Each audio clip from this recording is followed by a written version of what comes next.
Hi guys, good morning. Ngayong umaga meron dito bilang isang electric fan.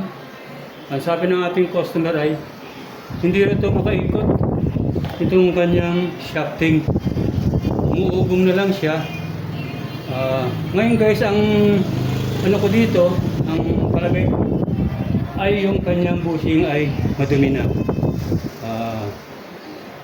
Hindi napipigilan niya na itong shafting na umikot dahil maganit na siya dahil dun sa dumi na humalo dun sa kanyang oil.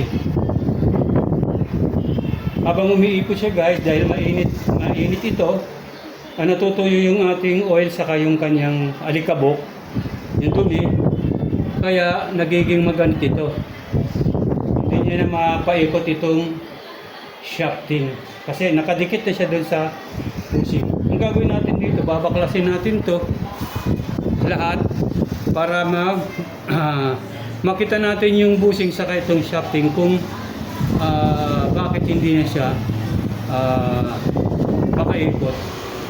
And guys, umpisa na natin itong baklasin para maumpisa na rin natin siyang i-repair.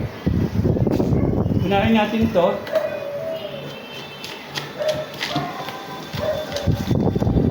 Tanggalan natin itong kanyang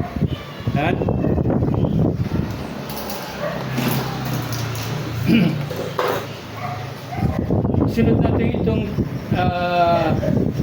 pin, tapos itong kanyang takip dito sa kanyang motor.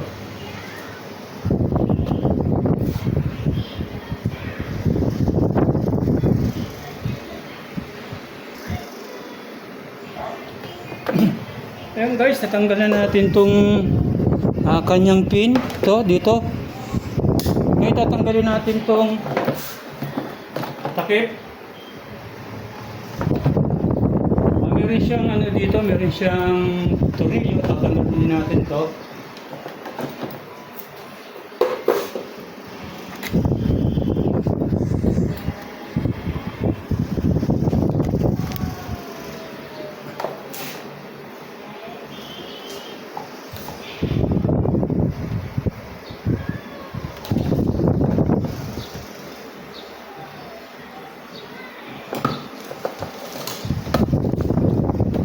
Ang lock pa rin ito guys ay ayan, susundutin mo lang siya rito, tapos kakabigin siya para matanggal yung signal. Ayan.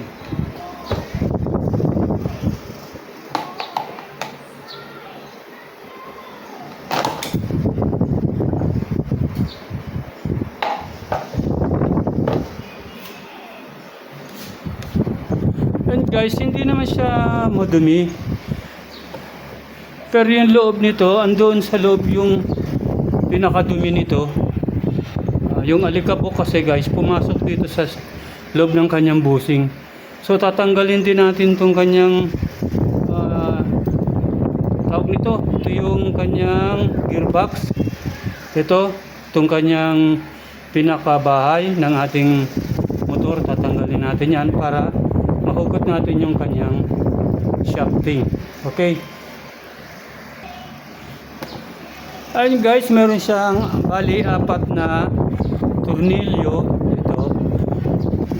Isa, dalawa, tatlo dito, dalawa, pangatlo tong sa ilalim, tsaka pang-apat itong sa kanyang sa kabila.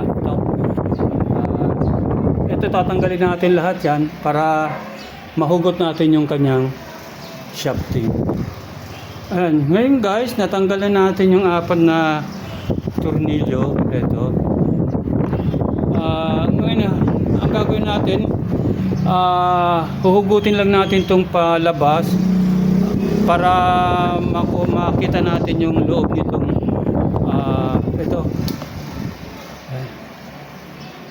ito yung kanyang motor sa loob. Yun ang tatanggalin din natin para makita natin yung kanyang shafting.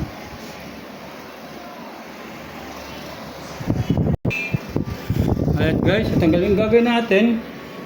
Dahil matigas to, susungkitin lang natin siya nitong flat screw. Ayan. Para makuha natin yung motor, patanggal natin dito sa kanyang housing na to.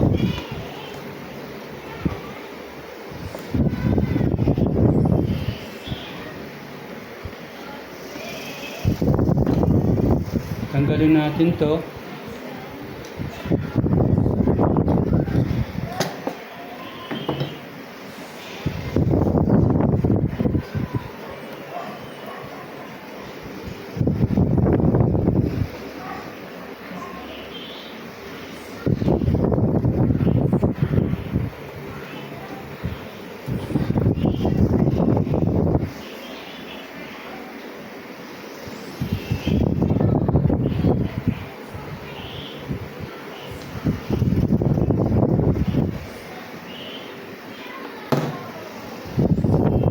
Gawin natin guys, lagyan muna natin siya dito ng tie wire para hindi magalaw itong kanyang magalaw itong kanyang wirings dito.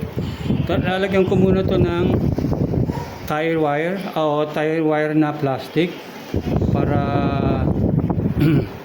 hindi siya magalaw. Ngayon guys, lalagyan ko na siya ng plastic tie wire. Ang gagawin naman natin dito, huhugutin natin tong shafting. Ito dito guys sa may front niya, dito nagkaroon ng stack up yung ating shafting. Andito yung maruming parte ng bushing. Kaya hindi natin siya mahugot. Ang gagawin natin, lalagyan natin siya ng oil o kaya yung W40 para mahugot natin tong shafting. Ano guys, nalagyan na natin siya ng hindi ko na siya pala nilagyan ng W40. Ito na lang oil ang nilagay ko. So kung gagawin natin, hugutin natin to.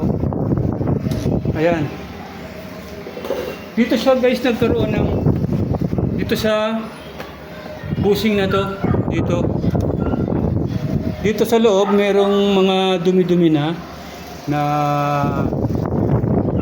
siguro ito yung mga alikabok guys, saka yung oil na natuyo. Dito siya kumapit ng maigi. Ay pakita ko sa inyo, ito yung dumi. Ayan, kumapit siya dito sa ating bushing, saka ito yung sa kanyang likudan. Kaya mas madumi to dito guys sa likuran. Ito yung nakalagay guys sa may gearbox dito. Ayan, marami siyang dumi. So gagawin natin dito, lilinisin natin yan. Kung madadala siya ng liha, lilihain natin. Okay, o kaya ng ng basahan na malinis.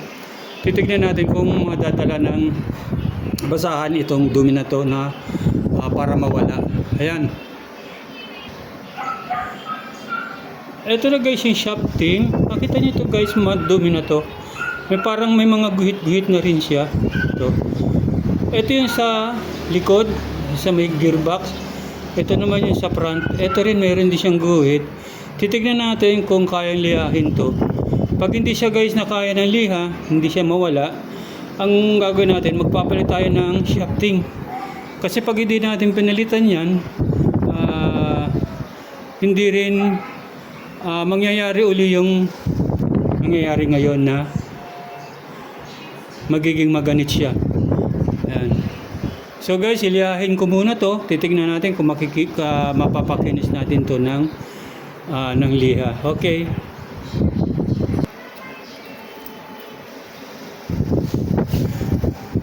And guys, pag naglilinis kayo nitong shafting, ang gagamitin nyo lang liha guys ay number 1000. Tapos kung meron kayo nitong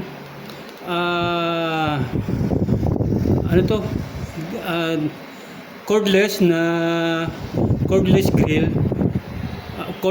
drill, pwede nyo gamitin to dito. Ayan, nakita nyo guys to, medyo makinis na siya. Nawala na yung guhit. Ang gagawin natin, papaanohin lang natin ulit siya para kuminis siya ng gusto. Ayan. Ang guys, nawawala yung ating ano. Yan. Ganyan lang guys ang paglinis ng ating shafting, no? Kuha ka ng malinis na kuha ka ng 1,000 na number 1,000 na liha, tapos kumuha ka nitong, kung meron ka nito, ito yung gagamitin mo. Para kasi pag kamay lang, matagal natin malilinis yan. Dapat umiikot ng maganda yung ating yan. Papaikutin lang natin siya para oops.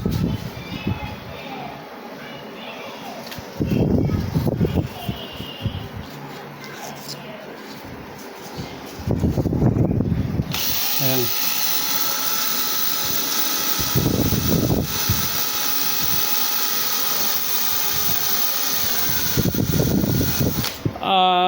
Huwag kayong gagamit guys ng magaspang na liha, no? Kasi lalong masusugatan tong shafting. Dapat makinis na liha ang gamitin nyo.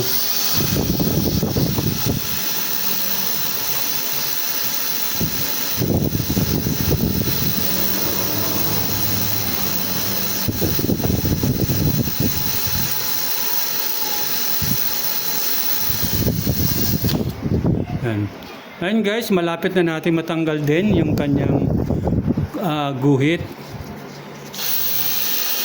Kasi guys, pag hindi natin to tinanggal, ang mangyayari, ganun din uli. Pag tumagal siya, siguro mga 1 buwan, 2 buwan, ang mangyayari, kakapit na naman yung dumi dun sa, papasok dito sa mga guhit niya rito. Tapos yung kanyang oil, pag sumama dyan, habang tumatagal guys, umiinit yung ating shafting. Natutuyo yung dumi na may halong oil. So ang mangyayari niyan, pag tigas nun, magiging maganit na siya. Ngayon, ang mangyayari uli, hindi niya na mapapaikot yung shafting. Kasi nga, nakadikit na siya dito sa busing. So, pagkatapos ito guys, ang lilinisan naman natin ay yung kanyang busing, yung pinakaloob. Gagamit lang tayo ng malinis na na tela o kaya baro o maski anong klaseng basta malinis na pwede ipanglinis doon sa busing. Pwede rin kayong gumamit ng liha, ganito rin, pero dapat malinisan muna siya ng yung loob ng busing, dapat malinisan muna siya bago tayo gumamit nitong papakita ko sa inyo guys mamaya. Matapos lang natin itong pakinisin. Ayan.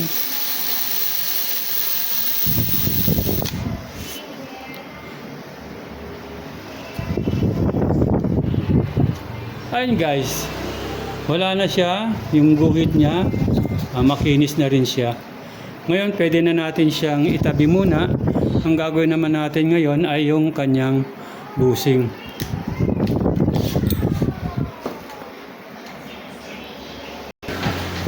And guys, ito na yung kanyang gearbox. Ang gagawin natin dito, tatanggalin natin to dito sa metal na to na nakatakip dun sa ating motor para malinisan natin yung loob nitong busing. Tatanggalin lang natin itong bali 3 tornilyo to guys. Ang gagawin lang natin, natanggal ko na yung una, yung isa. Ngayon 2 na lang yung ating tatanggalin.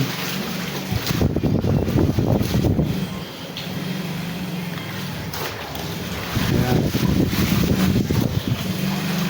So ito na guys, ayan na siya. Ang gagawin natin, kuha tayo ng basahan. Ito siya.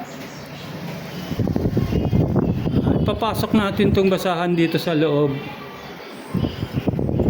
Dito sa loob ng busing. Ayan. Tapos, huhugutin lang natin na ganyan. Then, papaikutin natin siya. Ano ka lang? Ayan. Hindi na kawalan si Lola saglit. yung nilabahan. Ayan guys, oh. Napakadumi ng loob ng bushing. Yun ang nangyayari dyan. Pag tumigas to, naging maganit na, hindi na niya kayang paikutin yung shafting. Ang mangyayari, i-stop na siya. Mag-i-stack up na yung kanyang shafting. Ang gagawin natin dito, linisan natin ng maigi.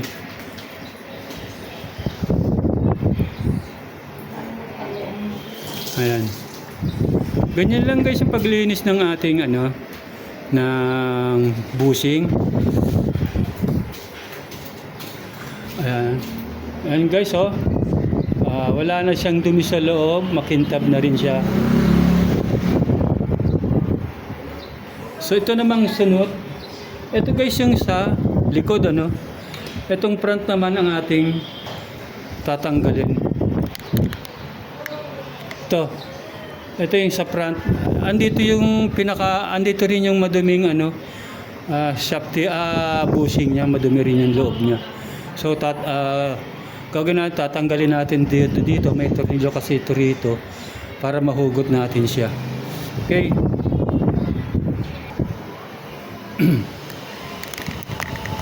Then guys, ito na yung sa front. Yung paglinis natin kanina doon ito yung sa likod, ganun din yung gagawin natin paglinis dito sa front na bushing. Yan. Hugutin mo, tapos paikutin mo lang siya ng ilang beses,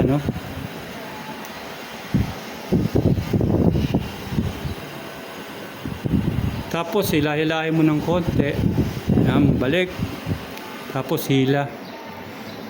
Ayan. Makita nyo yun guys, madumi. So, isa pang ganun uli. Pasok uli natin yung basahan dito sa loob ng bushing. Tapos hilahin lang natin siya para matanggal yung nakakapit na dumi. Pag nawala na yung dumi guys, pwede na natin siyang buuin ulit.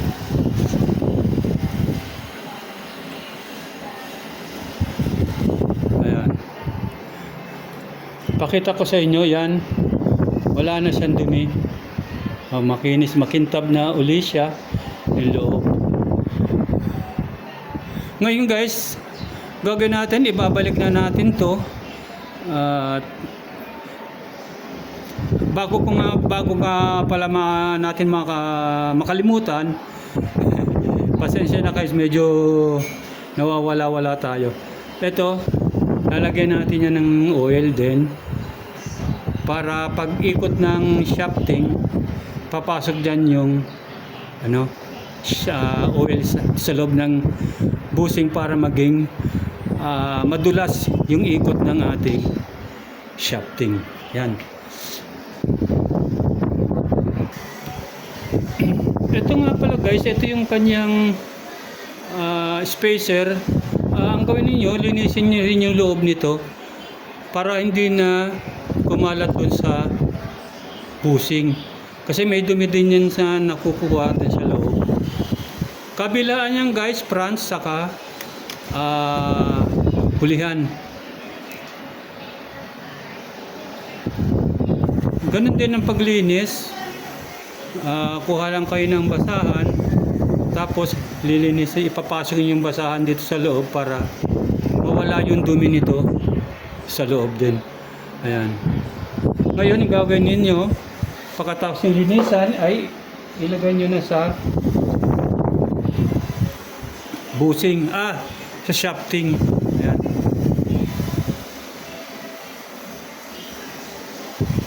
Meron pa yung guys spacer ditong maliliit. Ito. Nakalagay yan dito rin sa bushing, sa shafting. Yan. Kapasok yan dyan. Kaya yan meron ito para makita natin yung play niya, yung ihugutin natin siyang konting ganun. Dapat ang konti lang yung hugot niya. Hindi siya hindi siya malaki o hindi siya mahugot ng Yan, dapat ganyan lang yung laro niya. Kunti lang.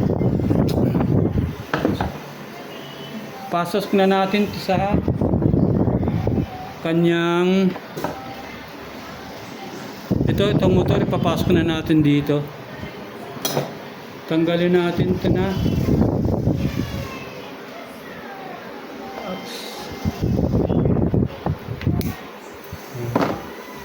Tapos pasok natin to. Hindi naman kayo guys magkakamali ng pagpasok kasi meron tong ito. Dito natin ipapadaanin yung wire. Ayan.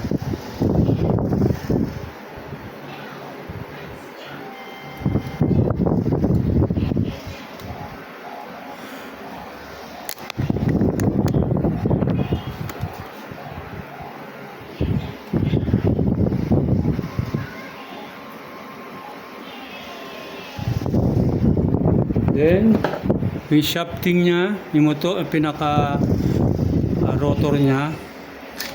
Ayan. Titignan nyo kung madulas na siya o hindi na siya maganit iikot.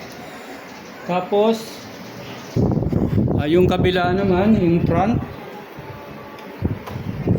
Lagay na rin natin. Lagay lang natin siya ng konting oil.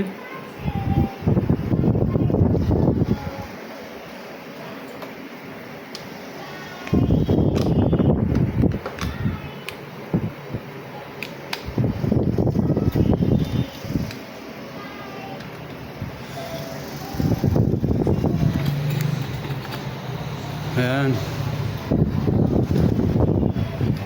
Ang kanina guys, hindi siya maiikot ng kamay. Tingnan nyo, ngayon pwede na siyang iikot. Dahil nalinisan na natin yung kanyang busing saka yung shafting. Ngayon lalagyan na natin siya ng tornilyo para maibalik na natin dito sa kanyang lalagyan. And guys, naibalik ko na yung nilagay ko muna guys yung dalawang tornilyo dito. Tapos pag nakita niyo yung nahirapan pa niyong iikot itong shafting, ang gagawin nyo, pupukpukin nyo lang dito para ma-align, no? Ayan. Ayan, kita nyo guys, ano na siya, maganda nang iikot. Ganun lang ang gagawin nyo pag nakita nyo yung pag binalik nyo rito at hindi nyo maiikot ng kamay tapos medyo maganit pa siyang ikot, pukpukin nyo lang to para ma-align siya. Ano? And guys, naibalik ko na rin yung kanyang gearbox. Ngayon ibabalik na natin siya dito sa kanyang lalagyan. Ayan. So, babalik natin tong ito yung tinatawag na swing arm. Lalagay natin siya dito.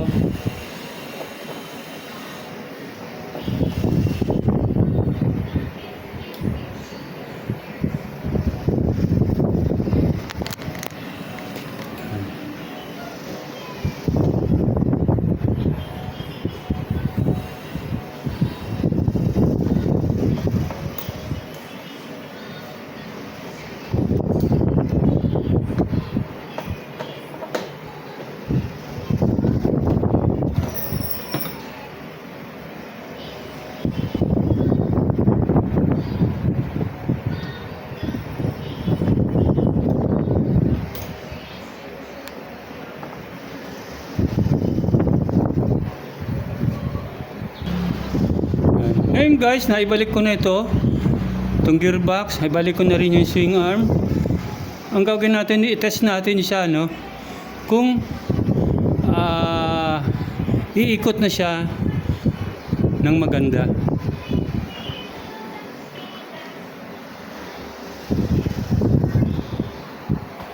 Lalagyan lang natin, ikakabit ko muna yung hélice niya rito para makita natin kung okay yung pagkakabuo natin. And guys, naikabit na natin tong kanyang LEC. Ang gagawin natin, itetest natin siya kung iikot na siya. Naka-plug na yung ating, nakasaksak na sa socket yung ating plug. Ngayon, pindutin natin itong number 1 or speed 1. Ayan. Ito nyo guys, umikot na siya. Kanina, hindi siya makaikot ng ganyan. Yung number 1 niya. Tapos itong number 2. Then, number 3. Okay. So, yan guys. Nagawa naman natin na maayos yung electric fan. Pag naka-experience kayo guys na gano'n ito, na hindi niya mapaikot ng daliri o ng kamay nyo yung itong LEC, matigas siyang iikot, wag na kayong mag-atubili guys na ang diferensya nun ay yung kanyang bushing saka shafting, nagkadikitan na yon. Kaya kung sa stack up na siya, kaya hindi niya mapaikot ng maski bago yung ating capacitor. Pag ganun guys na ang nangyari, hindi niya na kayang paikutin tong shafting kasi nga maganit na siya at nakadikit na siya doon sa bushing yung ating shafting. Yung shafting guys, dito nakakabit itong LEC. Ayan. Ang shafting, yan ang umiikot lang. Yung ating bushing ay steady lang yung guys dun sa loob, hindi siya umiikot. Ang umiikot lang sa atin dito ay yung shafting. Ayan, nakuha nyo guys. Para po dun sa hindi pa po nakapag-subscribe po sa aking YouTube channel, inaanyayahan ko po kayong mag-subscribe. Then, i-click nyo po yung notification bell para lagi po kayong updated sa mga ginagawa ko pong tutorial dito po sa YouTube. At sana po panoorin nyo po yun. Panoorin nyo po yung aking mga video para para makakuha naman po kayo ng kahit konting kaalaman sa pag-repair po ng appliances. Lalong-lalo na po itong ating electric fan. Ito po yung napakadaling i-repair na appliances. And guys, i-click nyo na rin po yung likes at saka yung ating share. I-share nyo po sa ating mga kababayan para malaman na rin po nila kung paano po repair ng appliances. Maraming salamat po. Hanggang dito na lamang at sa muli natin pong pagkikita sa aking next video. Maraming salamat po. Paalam. May pahabol pa po pala ako, sorry. Hindi ko na po ipapakita sa inyo yung paglagay po ng mga tinanggal natin kanina rito. Ito lang po yung pinaka-importante dyan na nabuo na natin. Tapos ilalagay na po natin itong kulang na tornilyo dito po sa kanyang housing. Ayan po. Maraming salamat po uli. Paalam uli. Bye-bye.